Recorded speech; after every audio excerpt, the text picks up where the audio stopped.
Dictation start होगी 5 second बाद।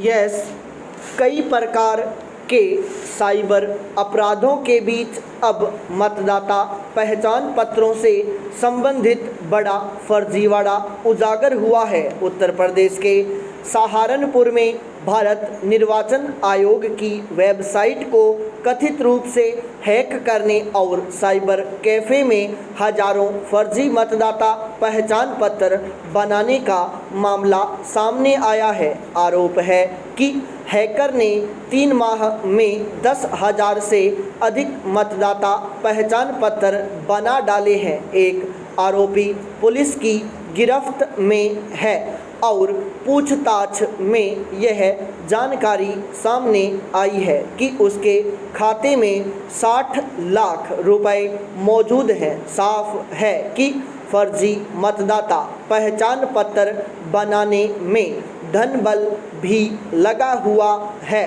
हालांकि निर्वाचन आयोग पहले से ही यह दावा कर चुका है कि उसकी वेबसाइट को हैक नहीं किया जा सकता है। आयोग ने साइबर सुरक्षा अधिकारियों के साथ मिलकर थर्ड पार्टी सिक्योरिटी की व्यवस्था भी की है। बावजूद इसके यदि यह मामला सामने आया है तो चिंता और भी अधिक बढ़ जाती है। असल में साइबर अपराधी तू डाल में पात पर खरे उतर रहे हैं। हमारी व्यवस्था जितनी चुस्ती दिखाती है वे उससे 4 कदम आगे बढ़कर उसे भेद देते हैं। फर्जी मतदाता पहचान पत्र बनाने की खबरें देश के हर प्रांत से आती ही रहती हैं, मगर इस बार इस मामले ने बड़ा प्रश्न चिन्ह लगा दिया है। साइबर अपराधियों की यह कारगुजारी हमारे लोकतंत्र के लिए निस्संदेह खतरा है। अब पता तो यह लगाया जाना चाहिए कि यह गिरोह किस पैमाने पर यह फर्जीवाड़ा कर रहा था। फर्जी मतदाता पहचान पत्र बनवाने वाले लोग कहाँ के हैं और क्या इनके खिलाफ भी कोई कार्रवाई की जाएगी। इस बात की भी जांच जरूरी है कि ये पहचान पत्र मौजूदा मतदाताओं के नाम खारिज करके तो नहीं बनाए गए। इस मामले में बाद हमारी सरकारी साइबर सुरक्षा पर भी पुनः मंथन किया जाना चाहिए। पैन कार्ड, आधार कार्ड, आयकर return, ration card, driving licence जैसे कई अहम परिचय और पहचान पत्र अब ऑनलाइन ही बनाए जा रहे हैं। इनकी सुरक्षा दीवारों में घुसपैठ करने वालों को रोकना तो जरूरी है ही, व्यक्तिगत जानकारी चुराने की कोशिश करने वालों को कड़ा दंड देना भी आवश्यक है। ये अपराध बहुत घातक है क्योंकि ये व्यक्तिगत पहचान को खंडित करने के साथ ही गोपनीयता पर भी हाथ डालते हैं। इसके लिए साइबर पुलिसिंग को भी अधिक मजबूत और सक्षम बनाना होगा। पाई पैरा चेंज। एक राष्ट्र के रूप में भारतवासियों के लिए 75वां स्वतंत्रता दिवस एक पवित्र अवसर है। इस दिन 74 साल पहले हम विदेशी राज की परतंत्रता के सभी बंधनों से मुक्त हुए, स्वाधीन हुए। इसे हम अमृत महोत्सव के रूप में मना रहे हैं। इस महोत्सव का विशेष महत्व है। आज़ादी के इन 7 दशकों में ज़माना बदल गया है। तीसरी पीढ़ी आ गई है। पहली पीढ़ी ने आज़ादी पाने की जदोजहद का ज़माना खुद देखा था, भुगता था।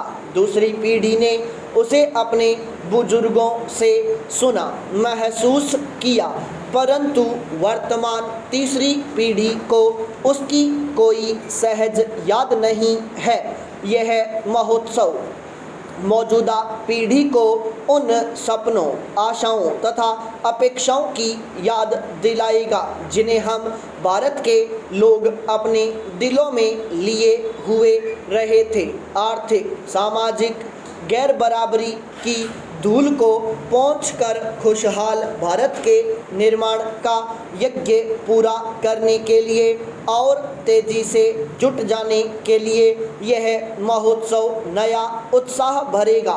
आज़ादी के बाद की तीसरी पीढ़ी देश को एक युवा राष्ट्र बनाती है। हमारी 65% आबादी 35 साल से कम उम्र की है, जो अकल्पनीय बदलाव लाने की क्षमता रखती है। यदि सबको गुणवत्ता वाली शिक्षा मिल जाए, सेहत ठीक रखने के इंतज़ाम हो और हाथों में हुनर दे दिया जाए, यह पीढ़ी तैयार होकर अर्थव्यवस्था में भागीदार बन जाए तो हमारे देश को दुनिया के शीर्ष पर पहुंचने से कोई नहीं रोक सकता।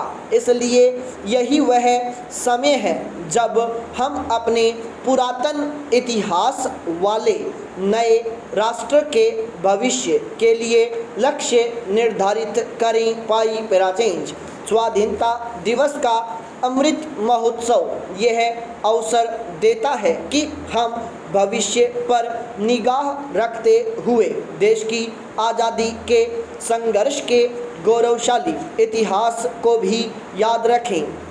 अपनी कमजोरियों को जानें व उनका आकलन करें, मगर उनसे लज्जित न हों। आत्मसम्मान के साथ आगे बढ़ें। भारत के पास गर्व करने के लिए अथाह भंडार है, समृद्ध इतिहास है, चेतना में सांस्कृतिक विरासत है जो हमें ऊंची उड़ान भरने के लिए शक्तिशाली पंख देती है। प्रधानमंत्री नरेंद्र मोदी ने गत मार्च माह में गुजरात के साबरमती आश्रम से स्वाधीनता के अमृत महोत्सव की शुरुआत करते हुए कहा था कि किसी राष्ट्र का गौरव तभी जागृत रहता है जब वो अपने स्वाभिमान और बलिदान की परंपराओं को अगली पीढ़ी को भी सिखाता है, संस्कारित करता है, उन्हें इसके लिए निरंतर प्रेरित करता है। इसीलिए यह आशा की जा सकती है कि यह महोत्सव नई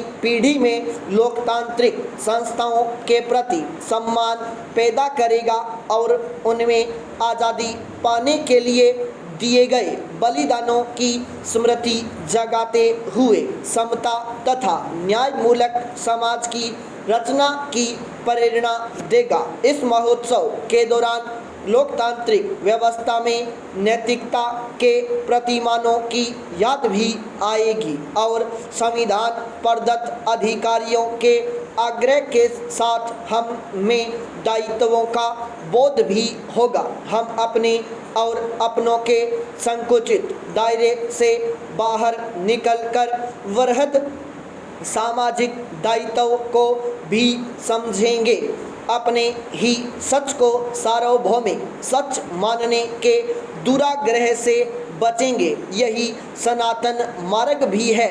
ऐसा करना कुछ चुनिंदा लोगों का काम नहीं है, यह हम सभी का दायित्व है। तेजी से बदल रही डिजिटल यंत्र तकनीक के दौर में इसकी और भी गहनता से आवश्यकता है। तभी हम तेजी से हो रहे जबरदस्त बदलाव के दौर में अपने पांव मजबूती से जमाए रख सकेंगे और ऋग्वेद के इस यंत्र का अनुसरण कर सकेंगे।